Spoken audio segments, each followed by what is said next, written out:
En 1939, Adolfo Hitler estaba listo para concretar la ocupación de Polonia.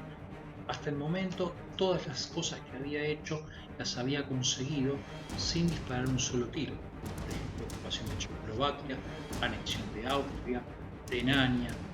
Polonia parecía ser destinada a formar parte de este grupo de conquistas influentes. Sin embargo, se planteaba la posibilidad siempre latente de que las potencias occidentales le fijaran un límite.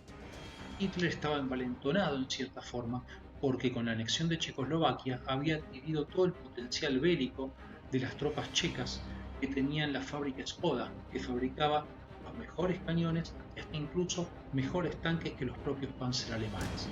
Por lo tanto, Hitler, a través de esta nueva adquisición de armamentos, había engrosado su ejército y a su armamento, cual, gracias a la puesta que hacía de la nueva guerra al estilo guerra relámpago llamada Blitzkrieg, proponía formas de combate nunca vistas hasta el momento. Es decir, la Blitzkrieg estaba armada de tal manera que una punta de lanza de carros de combate se lanzaba hacia el frente, rompía el frente enemigo, ingresaba muchos kilómetros dentro de ese territorio y dejaba a retaguardia la infantería común para que fuera ocupando los puestos, ¿sí?, que iban quedando desguarnecidos y cerrara bolsones de presunta resistencia para sofocarlos. Esta infantería era acompañada por aviones escolta que bombardeaban posiciones tácticas muy específicas y por infantería mecanizada montada arriba de camiones que podía seguir el paso de los tanques de guerra. Por lo tanto, el enemigo se encontraba siempre sorprendido y viendo aparecer tanques enemigos donde nunca habían pensado que iban a estar y avanzando cientos de kilómetros muy rápidamente, con lo cual el factor sorpresa era abrumador. De este modo, Hitler se preparaba para su ofensiva en Occidente y en este caso en el este europeo, precisamente en Polonia, a través de lo que él denominaría era el Plan Blanco. 23 de agosto de 1939, el mundo quedaba atónito, pues el líder nazi, Adolfo Hitler, y su contraparte soviética, Joseph Stalin, firmaban un pacto germano-soviético por el cual sus ministros de Relaciones Exteriores, Molotov y Ribbentrop, publicaban las buenas intenciones de ambos estados totalitarios y el inicio de una nueva etapa que anteriormente había estado signada constantemente por agresiones mutuas del tipo ideológicas. Esto era una llamada de atención sobre todo para las potencias occidentales, sobre todo para Polonia. La suerte de Polonia prácticamente a partir de este pacto, que tenía una cláusula secreta que preveía la división del Estado polaco, había quedado echada. De hecho, el 1 de septiembre de 1939, las tropas nazis rompen la barrera en la frontera polaca y se inicia una rápida y sucesión de combates que, gracias a la superioridad amplia de las fuerzas alemanas por las nuevas tácticas utilizadas, que se enfrentaron a un ejército polaco vetusto que utilizaba todavía caballería y lanzas, los pasó prácticamente por encima y llegó rápidamente a Varsovia, provocando que el 28 de septiembre de ese mismo año los polacos pidieran la rendición. Justo es decir, que Stalin, producto del pacto que había hecho con los alemanes, alrededor del 18 de septiembre, días después de que los alemanes cruzaran la frontera, inició también un ataque por la espalda del ejército polaco, lo cual lo dejó completamente fuera de combate. A partir de ahora, Polonia, prácticamente dividida entre Stalin y el otro líder totalitario alemán, quedaba fuera de combate y dejaba de existir. El miedo a ser bloqueado por parte de las potencias occidentales, Inglaterra y Francia, que le declaran la guerra a Alemania después de invadir a Polonia, es lo que hace a Hitler tratar de buscar alternativas para no ser bloqueado navalmente como había sucedido con Alemania durante la Primera Guerra Mundial, que pasó grandes penurias. Por lo tanto, idea primero el pacto entre Molotov y Ribbentrop para obtener desde el extremo oriental de Europa, es decir, desde Polonia conquistada y también desde Rusia, cereales y alimentos que eran los que le faltaba a Alemania, y evitar tener que recurrir rutas marinas para conseguir este avituallamiento. Pero por otro lado tiene el problema de la industria. ¿Con qué hierro nutrir la industria para seguir fabricando las armas? Bueno, ese hierro venía desde Suecia. Por lo tanto, debe asegurar la ruta del hierro sueco hacia Alemania. ¿Cómo lo va a hacer? Conquistando Dinamarca y Noruega. Para ello, llama al general Falkenhorst, un hombre que había luchado en la Primera Guerra Mundial en Finlandia, conocía muy bien toda esa zona y lo cita a las 10 de la mañana a su cuartel general para delinear un plan de ataque. Este general alemán no era muy brillante, pero conocía muy bien el terreno.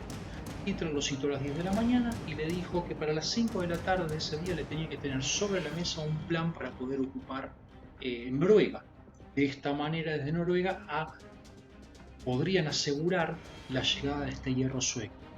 Falkenhorst sale a la calle, va a un negocio de revistas, consigue una guía turística a Demeter y desde su casa, 2 horas después, regresa al cuartel general presentando el plan de ataque. Un plan muy osado que implicaba primero ocupar Dinamarca y luego subrepticiamente con barcos desplazarse hasta Noruega para poderla conquistar. Este plan fue llevado a la práctica de manera magistral y así evitaron el bloqueo de la ruta del hierro. El 9 de abril de 1940, sin dar respiro al mundo, Hitler pone en funcionamiento el Plan Wilfred, ideado por el general von Falkenhorst. Este produce el 9 de abril la ocupación de Dinamarca por medio de una acción naval combinada aérea y terrestre que no encuentra prácticamente resistencia. Y luego, desde ahí, como muchos dicen, como si fuese una partida de ladrones por la noche, utilizando la oscuridad con barcos, se dirigen hacia Noruega y ocupan Noruega, que se resiste durante unos cuantos días gracias a la utilización de soldados ingleses que la estaban defendiendo, pero que finalmente el 10 de junio debe de poner las armas, pues los nazis al mismo tiempo están iniciando sus acciones contra Holanda, Bélgica y Francia. Esto produce que las tropas inglesas capitulen y otras tengan que ser reembarcadas, yendo nuevamente hacia Occidente para enfrentar el embate nazi en el nuevo frente que se abría. De este modo, el Reich nombra un embajador plenipotenciario en Dinamarca, proclama el estado de sitio, y en Noruega, el rey Haakon tiene que huir a Londres y constituir un gobierno en el exilio, designando a Vidkun Quisling, un hombre que prestaba sus servicios a la Alemania nazi, como nuevo gobernante de Noruega. Mientras Noruega todavía no se había rendido, el 10 de mayo Alemania vuelve a tomar la iniciativa y lanza 4.500 paracaidistas sobre Bélgica y Holanda.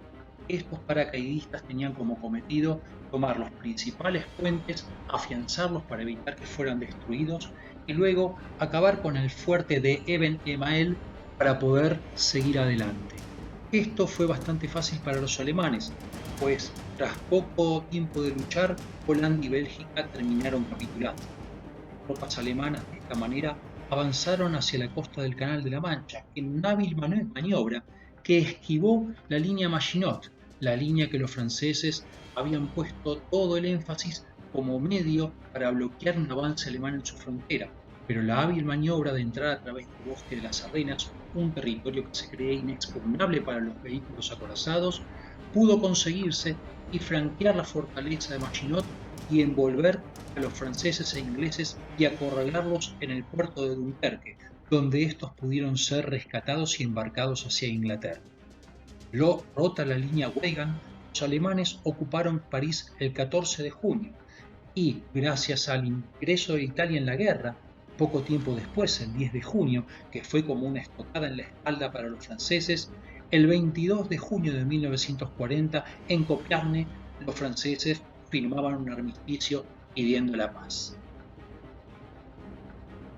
Ante este panorama arrollador por parte de Hitler y sus tropas, Benito Mussolini, el Duce, el líder italiano, veía consternado cómo su discípulo arrollaba con todo a su paso y Italia comenzaba a quedar relegada al rango de una segunda potencia. Era muy importante para el líder italiano mostrarse fuerte y aguerrido al igual que su discípulo.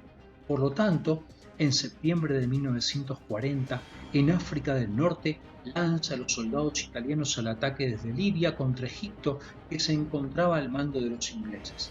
Muy pronto, esto resultó una acción fútil, pues todos sabían que los italianos no estaban bien preparados para tal faena, y por lo tanto, lentamente los ingleses comenzaron a hacerlos retroceder, perdiendo toda la Cirenaica, Tobruk y Bengasi.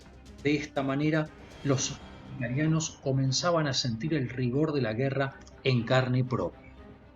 Tras la debacle italiana en África del Norte, Hitler se ve en la necesidad de salir en socorro de su aliado italiano. De esta manera envía al norte de África refuerzos en la forma del Afrika Korps, un grupo especial de soldados alemanes al mando del mariscal Erwin Rommel, el cual, gracias a la acción conjunta con los italianos y con sus arriesgadas tácticas de Blitzkrieg, conseguirá reconquistar toda la zona de Cirenaica, incluso Tobruk, y se podrá adentrar en Egipto y se detendrán recién en el Alamein para reconquistar con creces lo que los italianos habían perdido hacía poco tiempo atrás. El 28 de octubre de 1940, Benito Mussolini nuevamente decide tomar el toro por las astas e impedir que su discípulo siga descollando al mundo. Prepara un ataque contra los griegos desde Albania con su ejército. El ataque al inicio sorprende a los griegos, que muy pronto, gracias a la colaboración y la ayuda que le prestaba la Fuerza Aérea Británica, consiguen hacer retroceder a los griegos más allá de su territorio albanés, con lo cual se presenta un grave peligro para los alemanes, pues Hitler, otra vez descorazonado por el accionar del Duce, decide tomar cartas en el asunto para evitar que los Balcanes se transformen en un centro de maniobra para los aliados. Es así que da inicio a la Operación Margarita, con la cual, desde Rumania y Bulgaria, ataca y se desplaza a larguísimas distancias hacia Yugoslavia, primero para que capitule Yugoslavia y posteriormente se dirige hacia Grecia para derrotar a los griegos y a través de un extraordinario ataque aéreo nunca visto en la historia, ocupar la isla de Creta, que le costará gran cantidad de vidas a los paracaidistas alemanes. Después de que Hitler fracasó con su intento de derrotar a los británicos consiguieron mantener la superioridad aérea en sus cielos y estaban defendidos por el agua del Canal de la Mancha, Hitler posa su vista sobre su gran adversario histórico que era la Unión Soviética. De esta manera, Adolfo Hitler, el 22 de junio de 1941, lanza su colosal ataque contra los rusos.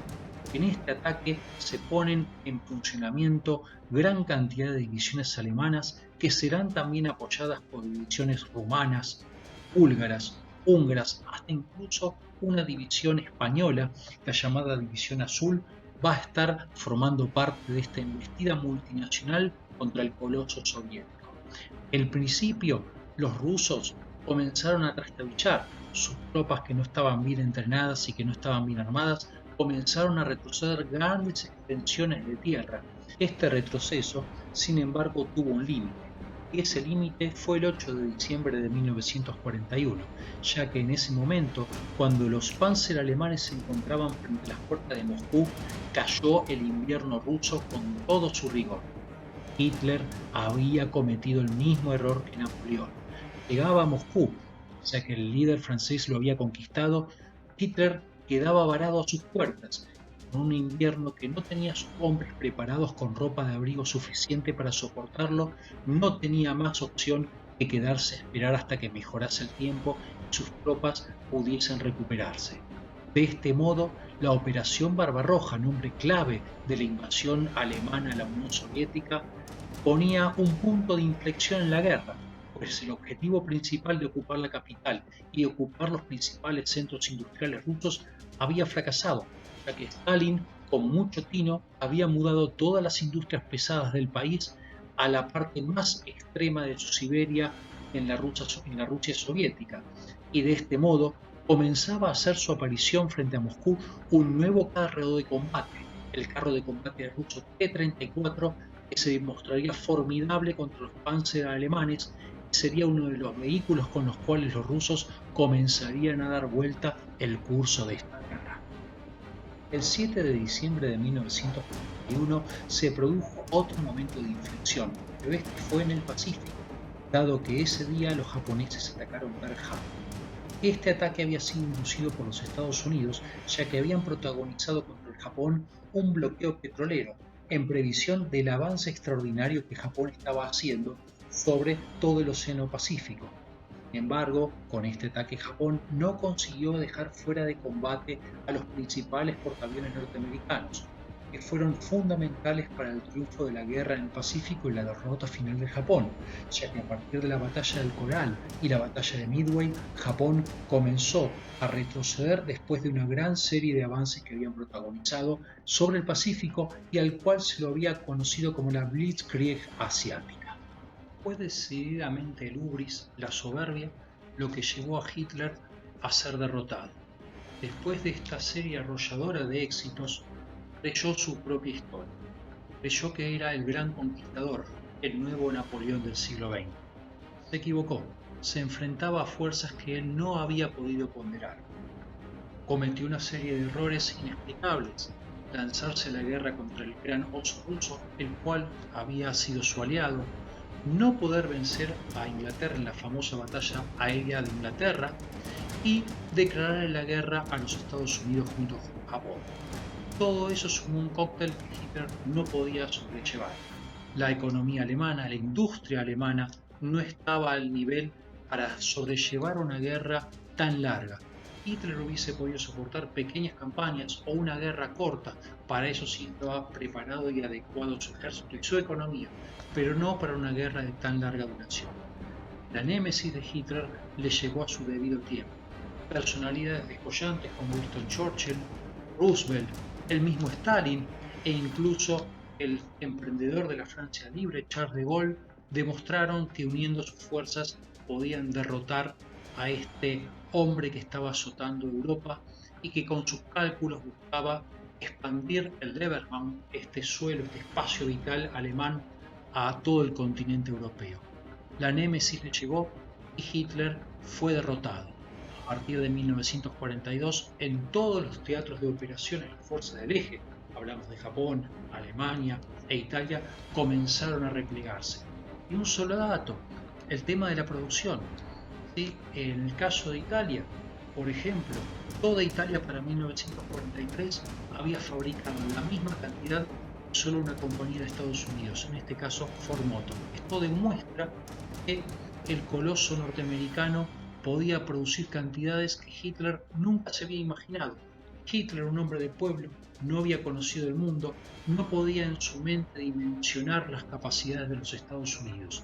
Malas informaciones, ¿sí? Su hombre de inteligencia, el almirante Canaris, le había dicho que el coloso ruso era un gran oso con pie de barros. No resultó ser eso, resultó ser mucho más la astucia de Stalin fue superior al llevar todas sus industrias a la zona siberiana, lejos de cualquier ataque, y Rusia podía darse el lujo de perder grandes extensiones de territorio, pero seguir produciendo tanques y tener cantidad de recurso humano para poderlo manejar y hacerle frente a los alemanes que tenían bienes escasos y recursos humanos muy limitados. La Segunda Guerra Mundial dejó más de 50 millones de muertos, algunos dicen casi 80, y esto fue producto de el afán de gloria y las apetencias desmesuradas de los líderes, cosas que la historia nos muestra que siempre llevan a resultados tremendos.